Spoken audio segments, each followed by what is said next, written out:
Congressman Ron Paul joins us this morning to talk about the Federal Reserve. Congressman, good to have you back. Good morning. Thank you. Nice to be with you. All right, so all these names out there, Cohn, Ferguson, Geithner, Summers, who would you take? Well, I picked NOTA, none of the above, because I don't think it makes any difference. They all endorse the principle of manipulating interest rate and believing that they can decide how much money supply there should be and when to raise rates and when to lower it.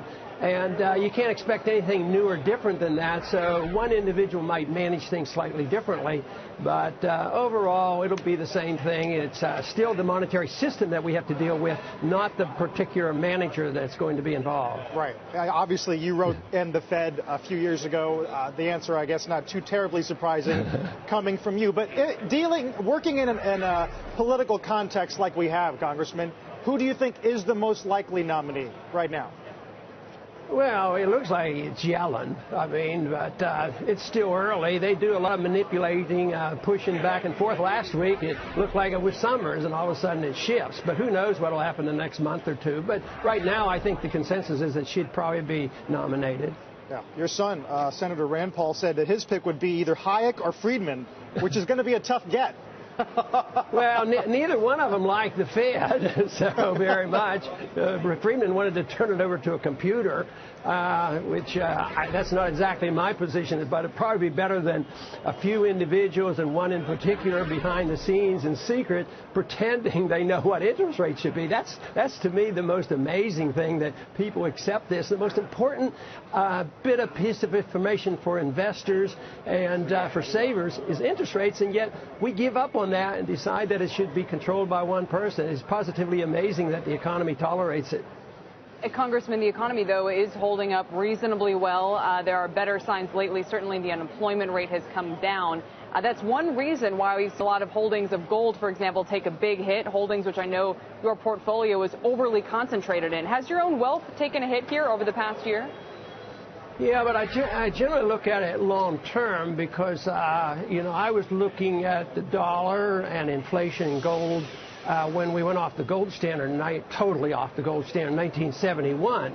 So if you say it took a hit, well, at $35 an ounce and at different things, it doesn't seem so bad, especially if you do it for insurance and long term. And we do know that governments will continue to spend. The deficit problem hasn't been solved, and I'll challenge you on some of the employment statistics. They're not quite as rosy as some people believe.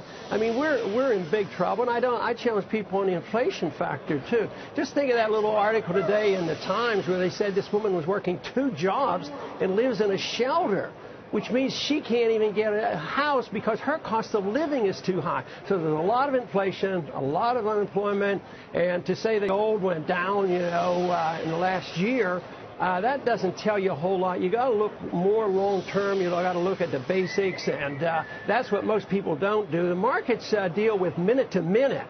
And it can change overnight, or within minutes it can change, and who knows what the next one will be. But I think most people who study free market economics knows that this is very, very fragile. The dollar is fragile, and the statistics don't bear out that we have no inflation. So I think people should be more cautious than overly confident. Congressman, in the middle of all that fragility, as you describe it, in 2 weeks, every federal agency from the Pentagon to the FBI is due to shut down unless there is a deal by September 30 on the federal budget, and then we have the debt ceiling argument. Speaker Boehner thought that he could get that through without much fuss until yesterday, when 40 conservatives within your party rebelled at a strategy meeting, and now potentially we have a big problem. If you were Speaker Boehner, what would you do? Well, I would insist that people cut back. Things are going to shut down. The choice is not so much, inflate and spend and borrow and run up the deficits and continue on this path that we are, because the alternative is Detroit.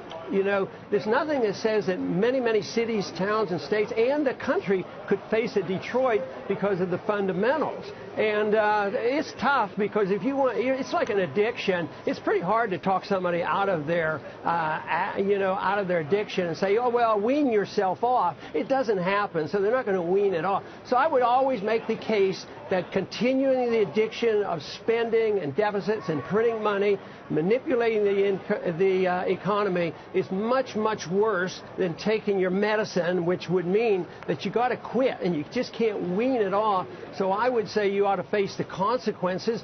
But that won't happen unless people decide what kind of government they want. If they want governments to police, where we have a military that polices the world, and we have an endless welfare state, you can't do it. They're not going to happen. So that's why nobody should expect anything to come of this other than, stalemate. That's what's going to happen. I think people understand that, Congressman, although you know as well as anyone that this round of negotiations seems to be tied, at least from the Club for Growth and Ted Cruz, to the defunding of Obamacare. Would you be willing, if you were still in office, to follow them down that road? Yes, I would think that you have to do what is necessary. And if you continue the process, it just makes things worse. It delays the inevitable. So yes, it is dangerous. I mean, it's going to be difficult. But if we don't do it, the consequences is so much greater. And besides, they're not going to do that. If the most that happened last time was they got rid of unessential workers for a couple of days, and nobody noticed it.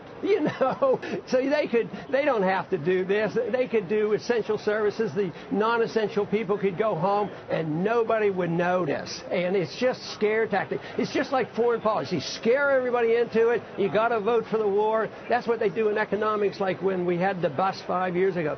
Terrorize the people that you have to spend and do this and dig a bigger hole.